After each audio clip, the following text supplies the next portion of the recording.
¿Qué tal, mis queridos amigos? ¿Cómo estáis? Espero que vaya muy bien por ahí. Hemos hablado de la DGT y nos toca tratar otro tema que es igualmente vital y muy importante porque va a afectar a todas aquellas personas que quieran seguir conduciendo en los próximos años. Y me refiero a los nuevos impuestos que van a llegar vinculados al mundo del automóvil y especial y específicamente se está trabajando y estudiando ahora mismo dos tipos nuevos de impuestos que están en un proceso de trabajo, como digo, muy a fondo, muy profundo, porque esto tienen que encontrar la manera de que encaje en el sistema legal y que además no provoque una rebelión social o un rechazo tal que el boomerang se vuelva en contra de la administración. Pero en último término, si esto pasara, estos planes van a seguir adelante. Y el plazo que hay fijado para que nos hagan pagar por circular por las autovías, ahora que se han quitado la mayoría de los peajes, o que aumenten los impuestos sobre los hidrocarburos, sobre los combustibles, todavía más, es aproximadamente finales de 2023, inicios de 2024. En este vídeo te voy a contar exactamente en qué consiste y qué es lo que podemos esperar de todo lo que se está estudiando y trabajando ahora que va a suceder en los próximos años. ¿Buscas un coche nuevo? Entra en carwow.es y mi equipo te ayudará a encontrarlo y conseguir el mejor precio. carwow.es, el comparador de precios de coches nuevos. Bueno, el asunto es muy importante y muy sencillo. Como ya os hemos contado en otros vídeos en el canal, el Estado está estudiando la manera de poder gravar la circulación en la carretera de una manera completamente distinta a como lo habíamos hecho antes. Y esto, para empezar, es un problema legal serio, porque los ciudadanos ya estamos pagando muchos tributos por teóricamente circular con nuestros automóviles. No en vano pagamos un impuesto, una tasa municipal, que es el impuesto de circulación, además de que el Estado nos obliga a pagar un impuesto de matriculación simple y llanamente por poder tener un vehículo apto legalmente para poder circular, mejor dicho, administrativamente, por las carreteras españolas. Así que ya hemos pagado dos tipos de impuestos, que luego además hay que añadir un tercer impuesto, que es el asunto de todos los impuestos que se añaden a los hidrocarburos, que son tanto estatales como autonómicos, y en cuarto lugar tendríamos que añadir un impuesto que no consideramos ni tratamos como tal, aunque realmente lo es, que son todas las tasas y todas las multas que la Dirección General de Tráfico nos pone por el uso y el día a día de nuestros automóviles, puesto que el dinero, como me he intentado esforzar de explicaros y está demostrado, aunque nadie todavía ha tenido la audacia de ir a presentar una proposición al Congreso para que se demuestre y se explique dónde va el dinero que recauda la DGT, que no va a lo que indican los estatutos de la DGT, que es mantener las carreteras, aumentar la seguridad vial y, en definitiva, hacer todos los asuntos vinculados a la circulación cada vez más seguros y apropiados para los usuarios. Eso no se está haciendo, todo ese dinero se va a otras partidas y, por lo tanto, tendríamos que empezar a considerar igualmente las multas y todas las tasas que cobra la DGT como un cuarto impuesto a la circulación que estamos pagando. Y en algunas comunidades autónomas, como Cataluña, además, ha entrado en vigor un quinto impuesto, que es el asunto de las emisiones de CO2, que es uno de los impuestos más ridículos y también más escandalosos que uno puede imaginar alrededor del automóvil, puesto que penaliza a los usuarios de automóviles, a los dueños de coches, independientemente del rango en el que se use ese automóvil. Se les penaliza simple y llanamente por tener un automóvil que tiene un potencial de emisiones de CO2. ¿Y cómo te cobran el impuesto? Pues según la tasa de emisiones de CO2 que tiene por kilómetro ese vehículo cuando se homologó, sin tener en cuenta que ese coche puede estar guardado en un garaje un año entero o sin tener en cuenta si ese coche ha hecho 100.000 kilómetros en un año. Precisamente eso, el kilometraje, que vamos a ver cómo se mide y cómo se puede baremar, es uno de los apartados que está estudiando el Estado de cara a empezar a cobrarnos por el uso de las autovías y de las carreteras rápidas. ¿Cómo lo van a hacer? ¿De qué manera? Bueno, pues ahí está una de las grandes preguntas. Hay varias soluciones tecnológicas alrededor, pero desde luego no va a ser fácil poder controlar el kilometraje que hacen todos los usuarios a lo largo y ancho de las carreteras del Estado. Lo que sí que es impepinable es que para finales del año 2023 todas las consultas a consultoras externas y también empresas estatales o empresas mixtas que se están haciendo ahora de cuáles son las soluciones legales y cuáles son las soluciones tecnológicas para plantarnos un impuesto por circular por las vías rápidas van a estar listas coincidiendo además con las elecciones generales que va a haber en España, y eso indica que, llevando como llevamos mucho retraso respecto a lo que nos estaba pidiendo la Unión Europea sobre este tema, hay muchos problemas para hacerle colar a la población este asunto, y más con todos los problemas que estamos teniendo ahora mismo, superpuesto uno detrás de otro, primero con la pandemia y ahora con el asunto de la guerra en Ucrania, que viene además añadido a una superinflación que no tiene que ver directamente con la guerra de Ucrania, pero que también influye en que la inflación esté disparada, ¿no? Así, con la inflación en estos niveles, no hay político que se atreva a sacar esto al debate público. Pero tenéis que saber que, por otro lado, por el otro lugar, resulta que depende de esto que la Unión Europea nos dé otro buen riego de miles de millones de euros en fondos Next Generation que están comprometidos para España siempre y cuando España siga una serie de pautas y una serie de recomendaciones, más bien obligaciones, a las que te impone la Unión Europea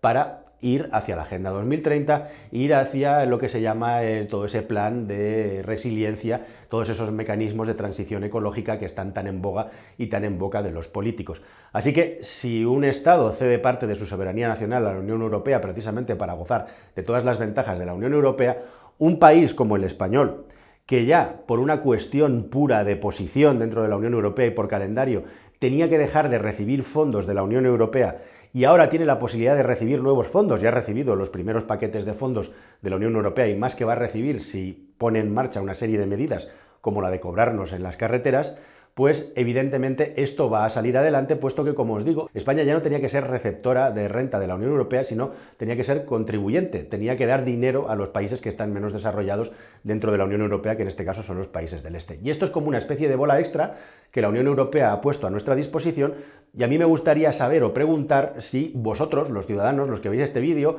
vuestros amigos, vuestras familias, alguna vez os habéis preguntado o alguien os ha explicado todos estos millones y miles de millones de euros con los que nos riega la Unión Europea, a qué nos comprometen y qué es lo que nosotros tenemos que entregar a cambio. ¿O es que sois o somos tan cándidos, somos tan inocentes de pensar que por el hecho de recibir este dinero de Europa, y por eso somos tan proeuropeos, no tenemos que pagar una serie, nunca mejor dicho, de peajes en el futuro? Bueno, pues en España lo que va a ocurrir es justamente eso, que vamos a pagar peajes. No solamente vamos a pagar por usar las carreteras, sino también se quiere introducir el concepto de que pague el que más la usa y otro concepto paralelo que es que pague más el que más contamina. Y esto abre la puerta igualmente también a que haya nuevos impuestos a los hidrocarburos. Cuando te lees todos los preceptos y principios de los estudios que se están haciendo, te encuentras con la típica verborrea infumable verdaderamente que no quiere ir al cogollo de la cuestión, que es directamente y básicamente ver de qué manera nos pueden cobrar más sin que parezca que nos están cobrando de más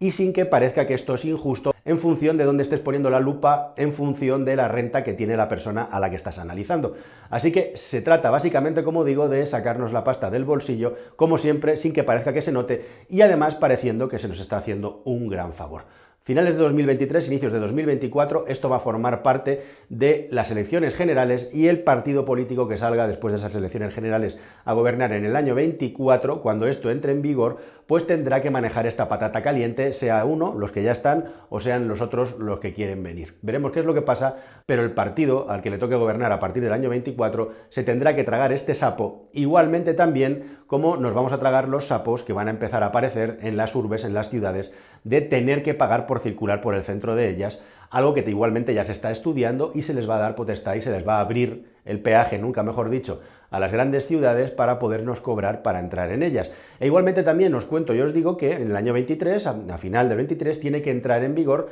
las zonas de bajas emisiones en aquellas ciudades que tienen más de 50.000 habitantes, que en España son unas cuantas, y ya os digo yo que en muchas ciudades los planes van tremendamente lentos y muchas no van a llegar a tiempo para poder establecer sus zonas ZBE cuando esto en teoría entre en vigor. O sea que en algunos lugares, en bastantes lugares, va a haber retrasos. Y esto está vinculado también a cómo los políticos estiran o encogen el chicle en función de cuando hay elecciones y cuando a ellos, desde un punto de vista electoralista, les interesa más o menos que esto suceda. Y ojo, porque ahora es cuando viene el gran problema que yo os he estado contando en este canal en estos últimos años, si lo habéis estado siguiendo. Si no, os recomiendo que os suscribáis, porque creo que hemos fallado poco en las pocas predicciones así potentes que hemos hecho. Y una de ellas, sin duda, era el gran problema de las etiquetas que están mal hechas, las etiquetas de la DGT, y ahora resulta que debido al aumento espectacular del precio de los coches, a la política del gobierno de sufragar únicamente y de manera intensiva los vehículos sin tubo de escape, nos encontramos que la gente directamente en muchos casos no está comprando coches nuevos. Si compra un automóvil es por emergencia y es un vehículo usado, y hay millones de personas que están metidas en una rueda en la que no salen de los vehículos con etiqueta B, que son vehículos que no pueden pasar por estos lugares. Y ahí parece que hay un sesgo de confirmación o un sesgo mental que no entienden ni los apóstatas del automóvil eléctrico ni tampoco los políticos, que es entretener automóviles tremendamente contaminantes del año 2000 o 96 o 2003 y tener vehículos de cero emisiones, hay un tipo de vehículo entre media, que es el automóvil actual con el Euro 6D, que tiene unos niveles de emisiones que son muchísimo menores a lo que tienen los automóviles de principios de siglo. Y simplemente habiendo podido sustituir de una manera masiva muchos de estos automóviles por otros de combustión interna mucho más limpios, ahora tendríamos una tasa de emisiones mucho mejor y, lo más importante, tendríamos un parque mucho más nuevo, mucho más preparado para afrontar la transición hacia la electrificación que tiene que suceder en los próximos 10 años. Pero nos hemos quedado en una situación en la que se está creando un tapón y la normativa sigue avanzando mientras el tapón de los automóviles nuevos, de los automóviles que tienen que sustituir a los más contaminantes, no llega. Y ahora nos topamos que entra ya en vigor dentro de un año las ZBE y tenemos el parque más envejecido de la historia del parque móvil español. ¿Cómo lo ves eso? ¿Cómo te lo puedes digerir? ¿Cómo te lo puedes comer? Pues es lo que está pasando y es lo que ya advertimos que iba a pasar, y así va a seguir pasando, mientras, como digo, además, con todos los problemas que no tienen que ver con las políticas ni con las emisiones, que son los problemas de la cadena de suministro, la industria del automóvil ha estado echando el freno a la producción, con el resultado que ya bien sabéis, de un aumento de los precios de los coches muy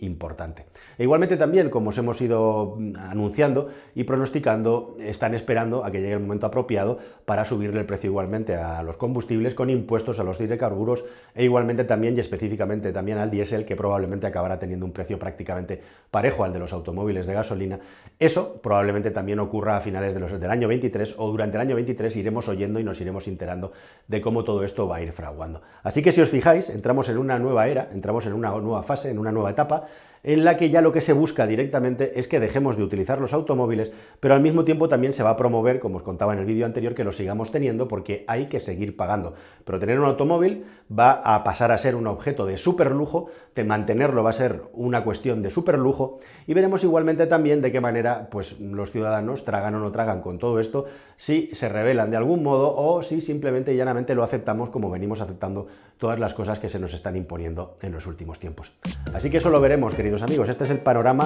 a un año y medio vista. Iremos viendo cómo se suceden estas noticias. Poco a poco irán formando parte del debate. Cuando este vídeo lo olvides de tu cabeza, pues dentro de unos meses volverán a aparecer noticias y esto poco a poco, como digo, irá fraguando en el debate público y veremos hasta dónde llega. Mientras tanto, aquí estaremos intentando contaros las cosas como son.